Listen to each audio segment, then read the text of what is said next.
हम कोई अलग से तो पैदा हुए नहीं है? तुम ले गए थे तो हम भी ले गए। अब आप में से कितने लोग हैं जितना प्रसाद लेकर गए थे उतना की उतना प्रसाद तुमने भगवान को खिला दिया? हम भी लेकर गए थे, हम भी नहीं खिला पाए। अगर तुम में कोई बैठा हो जिसने भगवान को 1 किलो मिठाई पूरी खिला दी, लड्डू पूरा खिला दिया, बर्फी पूरी खिला दी, कोई बैठा है? नहीं, ना हम है ना तुम। जैसे तुम वैसे हम, ठीक है? अब अंदर बैठा भगवान को तुमने भोग लगाया और तुमने वो प्रसाद वहां रख दिया, तुमने वो प्रसाद वहां दे दिया और भगवान को नमन कर कर कहा, बाबा मैं तुम्हारे लिए ये भोग लेकर आई हूं, आप इसको पा ले। जब शरीर में बहुत बड़ी बीमारी होती है ना, तो जो लोटा भरकर जल चढ़ाने वाले होते हैं ना, जो भगवान को जल चढ़ाते हैं, वो जल चढ़ाते चढ़ाते शंकर जी को क्या कहते हैं? बाबा बहुत बड़ी बीमारी हो गई, डॉक्टर ने मना कर दिया है। बाबा, डॉक्टर कहता है कि ये किडनी नहीं चलेगी, ये लीवर नहीं चलेगा। बाबा मेरा थायराइड बढ़ गया, बाबा मेरी शुगर बढ़ गई, बाबा मेरा ब्लड प्रेशर गड़बड़ हो रहा है, बाबा मेरी आंखों की रोशनी चली गई, बाबा बहुत तकलीफ में हूँ। तब हम जब भगवान शंकर को जल चढ़ाते हैं ना, उस समय बाबा से कहते जाते हैं और बाबा से आखिरी में जल चढ़ाकर फिर कहते हैं, बाबा मैंने जो जल समर्पित करा है ना बाबा, इसको अमृत कर दीजिए। मैंने सुना है आपकी जटा में गंगा है और गंगा अमृत का काम करती है। मैंने सुना है आपकी जटा में चंद्र है, चंद्र अमृत का काम करता है। बाबा मैंने सुना है आपके मस्तक पर सूर्य है, सूर्य अमृत का काम करता है। बाबा आपके पूरी शरीर में 33 कोटि देवता विराजमान है। बाबा जब मैं जल चढ़ाऊं ना, तो इसको अमृत कर दीजिए और मेरे रोग को आपका जल का आचमन करते से ही मेरे रोग समाप्त कर दीजिए। शिव रोग को समाप्त कर।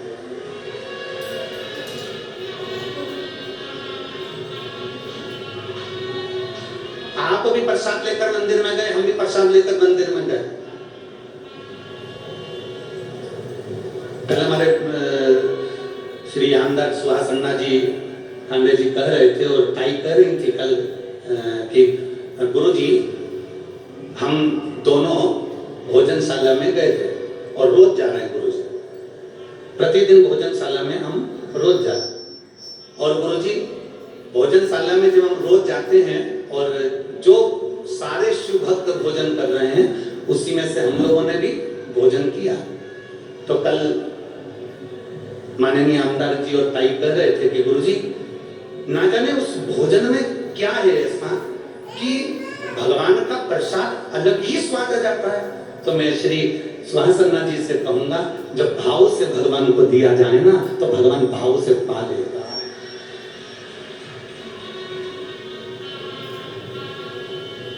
भाव से अगर भगवान को दिया जाए तो भाव से पा लेता है।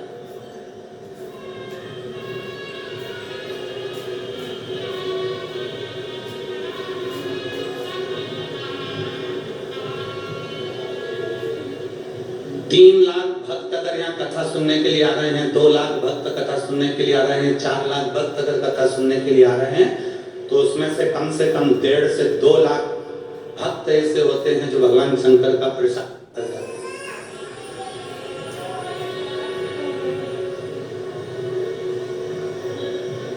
प्रेमवश आपने भी भोग लगाया भगवान को, हमने भी भोग लगाया भगवान को, पर भगवान ने 1 किलो लड्डू नहीं खाया, भगवान ने पेड़ा नहीं खाया, भगवान ने कुछ नहीं खाया, कुछ नहीं।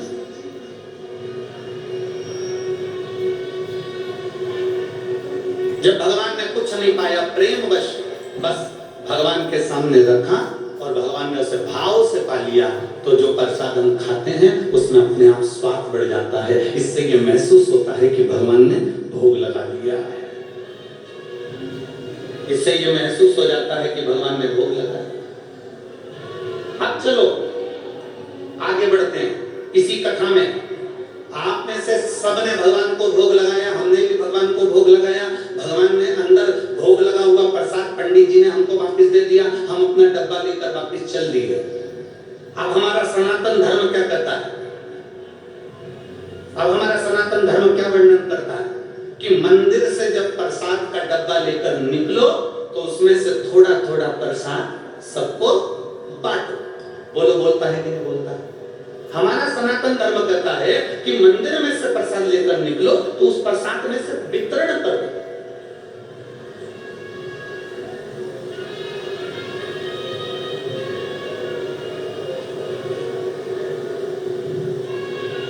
अन्ना जी, आपको कल के लिए धन्यवाद। कल एक दीदी यहाँ पर व्हील चेयर पे आई थी। हमारा ऐसा नियम है कि व्यासपीठ से हम जब तक बैठे हैं तब तक हम बेलपत्र देते हैं। उसके बाद हम यहाँ से उतरने के बाद हम बेलपत्र उठाते भी नहीं और देते भी नहीं। हमारा नियम है ये, जब तक हम बैठे हैं तब बेलपत्र देते हैं। कल हम जब उतर गए और वो व्हील चेयर से वो दीदी यहाँ पर आई, शायद आप बैठी हो कि ना बैठी, तो वो वहाँ आई तो आपने कहा गुरुजी इनके तकलीफ है और ये व्हील चेयर पर हैं तो इनको बेलपत्र। अब हमारे मन में आया कि हम बेलपत्र कहाँ से लाएं, पैसे दें। तो अन्ना जी आपको साधुवाद है उसके लिए, आपने अपनी जेब में से आपकी जो बेलपत्र थी वो निकाल कर दे दी और कहा ये बेलपत्र इनको दे दो, इनको जरूरत। उसकी साधुता है। इससे ये मालूम पड़ता है कि हम सबके लिए हैं, हम सर्वस्वता के लिए, हम सर्वस्वता के।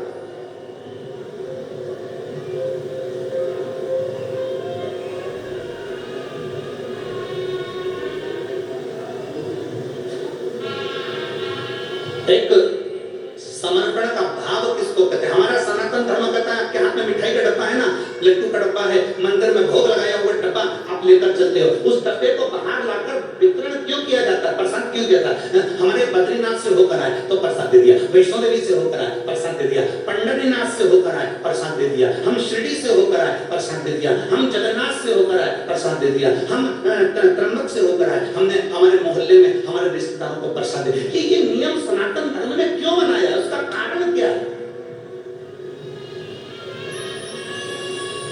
सनातन धर्म में ये नियम क्यों बना कि आप मंदिर से आओ तो प्रसाद दो? सनातन धर्म में ये नियम क्यों बना कि आप भीमा शंकर गए वहां से दर्शन कर आए और आपने अपने पड़ोसियों को, रिश्तेदारों को, नातेदारों को छोटा छोटा पैकेट बनाकर प्रसाद का दिया, आपने किसी को प्रसाद दिया। ये प्रसाद हमारे सनातन धर्म में हम कहीं से होकर आते हैं, भगवान को भोग लगा कर आते हैं, ये प्रसाद क्यों देते हैं? उसका कारण है क्या? आखिर क्या हमारा सनातन धर्म में ये चीज क्यों बताई गई कि प्रसाद देना चाहिए? उसका कारण केवल इतना सा है कि मंदिर में जो भगवान बैठा है, जिसको हमने भोग लगाया है, वो अंदर बैठकर हमारे प्रसाद को भाव से खाता है, सामने प्रकट होकर नहीं खाता। पर उसी प्रसाद को जो बाहर मंदिर तक नहीं गए, उनको जब आप थोड़ा सा प्रसाद देते हो तो उनके अंदर बैठा हुआ शंकर उस प्रसाद को पा लेता है और उसका उद्धार कर देता है। तुझ में रब दिखता है, यारा में क्या करूं? हर एक में शिव दिखता है, यारा में क्या करूं?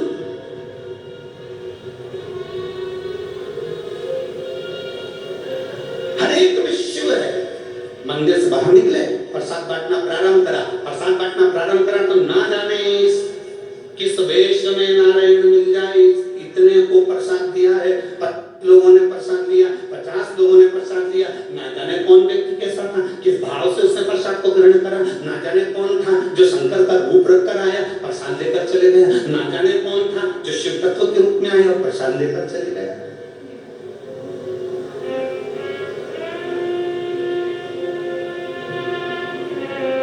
शिव महापुराण की 7 दिन की अगर कथा होती है या 5 दिन की कथा होती है तो 5 दिन की कथा में 4 दिन जो व्यासपीठ की बेलपत्र रहती है वो औषधि की रहती है। 7 दिन की जो कथा होती है उसमें 6 दिन की बेलपत्र औषधि की रहती है। शुगर हो, बीपी हो, थायराइड हो, पैर, कमर, घुटना, आंख, सिर, ब्रेन, कोई ट्यूमर, कोई कुछ जो तकलीफ रहती है, 6 दिन की जो बेलपत्र है वो औषधि का काम कर जाती है। 7वें दिन के बेलपत्र को खाया नहीं जाता, 7वें दिन के बेलपत्र को केवल लाल वस्त्र में उसको लपेट कर अपने घर में उसको रख लिया। 5 दिन की कथा है तो 4 दिन की बेलपत्र औषधि का कार्य करती है, 5वें दिन की बेलपत्र केवल बरकत का, लक्ष्मी का कार्य करती है, भंडार का कार्य करती है।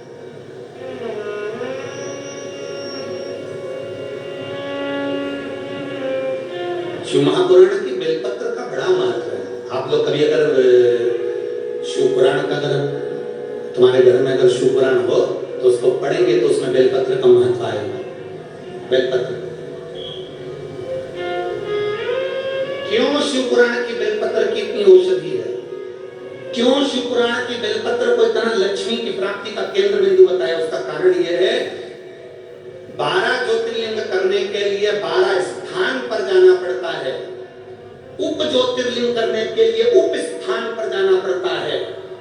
4 धाम करने के लिए 4 स्थान पर जाना पड़ता है।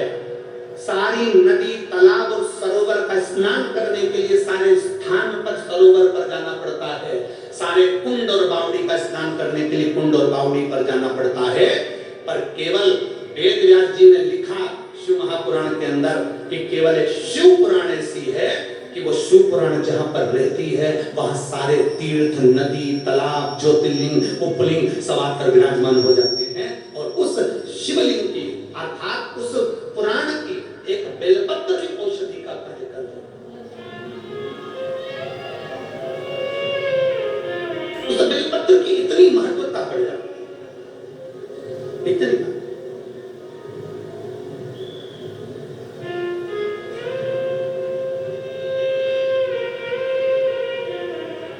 महाराष्ट्र का गौरव का विषय है।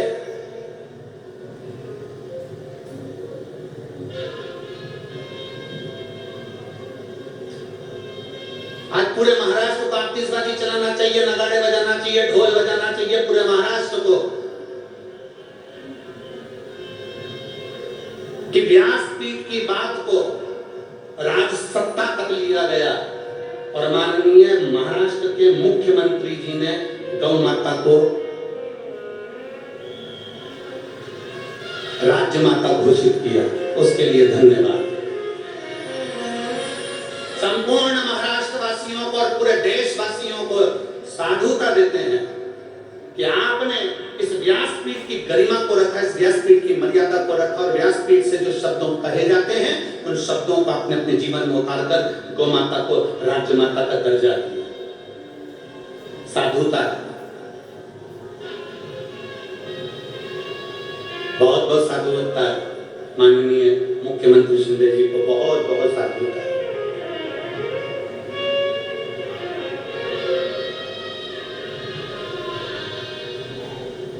और मैं 1008 जगत गुरु शंकराचार्य श्री विमुक्तेश्वरानंद महाराज जी को भी धन्यवाद देता हूँ। साथ में गोपाल मणि जी को भी धन्यवाद देता हूँ। साथ में श्री राजेंद्र दास महाराज जी को 1008 संत शिरोमणि श्री राजेंद्र दास महाराज जी को भी साधुवाद देता हूँ और सारी व्यासपीठों को साधुवाद देता हूँ जिन्होंने गौ माता के लिए बहुत कुछ बोला और आज महाराष्ट्र की सरकार ने गौ माता को राज्य माता घोषित करा, उसके लिए साधु करा।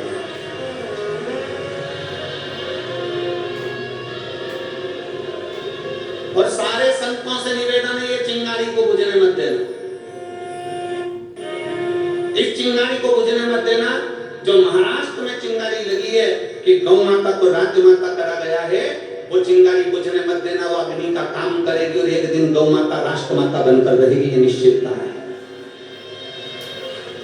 तो चिंगारी बुझना। सनातन धर्म में प्रसाद देने का क्या महत्व है ये हमारी शिव पुराण बताती है। और एक और चीज समझ लीजिए, सनातन धर्म में प्रसाद देने का महत्व बताया तो सनातन धर्म ने एक चीज और बताई कि प्रसाद कहां बांटना, कैसे बांटना, कब बांटना, यह भी वर्णन किया गया। अपना और पराये का भेद ना करा जाए तो प्रसाद का वितरण किया जाए। कितना सुंदर कहा, जरा उठाइए हमारे शास्त्रों को। अब हम आपसे एक प्रश्न कर रहे हैं जो हम पहले बोल चुके हैं, तो आज फिर बोल रहे हैं। सबसे ज्यादा नरक में कौन गिरता है? आज बहुत पहले बोली थी कथा ये वाली, आज स्मरण में आगे तो बोले सबसे ज्यादा नरक में कौन गिरता है? तो का प्रसाद बांटने वाला गिरता है। प्रसाद बांटने वाला गिरता है। तो प्रसाद बांटने वाला नरक में क्यों गिरेगा? तो शिव महापुराण में वेद व्यास जी वर्णन करते हैं, प्रसाद हमेशा धर्म की जगह पर बैठता है, अच्छी जगह पर बैठता है। मंदिर, देवालय, गुरु, परमात्मा की साक्षी में बैठता है। परमात्मा कभी गलत जगह, कोई डिस्को में, कोई डीजे में प्रसाद नहीं बैठता। प्रसाद हमेशा अच्छी जगह बैठता है। तो प्रसाद बांटने वाला नरक में क्यों चले जाता है? उसका कारण है, प्रसाद बांटने वाला जब खड़ा होता है, प्रसाद बांटता है, दरवाजे पर खड़े होकर जब प्रसाद देता है, अपना वाला आया और पराया आया। अपना आया तो हाथ ऐसा हो जाता है और पराया आया तो हाथ छोटा हो जाता है, तो वो व्यक्ति नरक चले जाता है।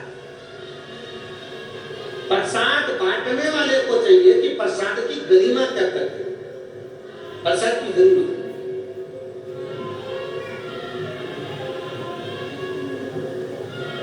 कल हमने जो देखा यहाँ पर आमदार जी, बहुत अच्छा लगा, उसके लिए सुहासन्ना जी, उसके लिए हम साधुता। आपने उन 3 बेलपत्र के 3 पत्ते में से भी हम बोले भी इनको कि आपको 3 पत्ते की बेलपत्र, अगर इनको 1 पत्ता देना हो तो 2 आप रख लीजिए। तो कहने गुरुजी आप उनका स्वास्थ्य खराब है, आप पूरा दे दीजिए, पूरा दे दीजिए।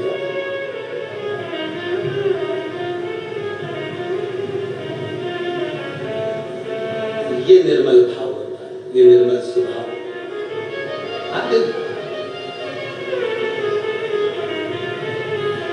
सरलता का भाव अपने भीतर लेकर, सहजता का भाव अपने भीतर लेकर,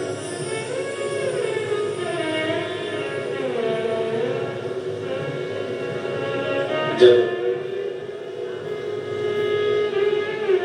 एक सरलता, एक सहजता अपने भीतर आती है, लोग कहते हैं मेरा भोला किसको मिलता है? तो शिव महापुराण की कथा कहती है, भोले को भोला जल्दी मिलता है, भोले को भोला जल्दी मिलता है।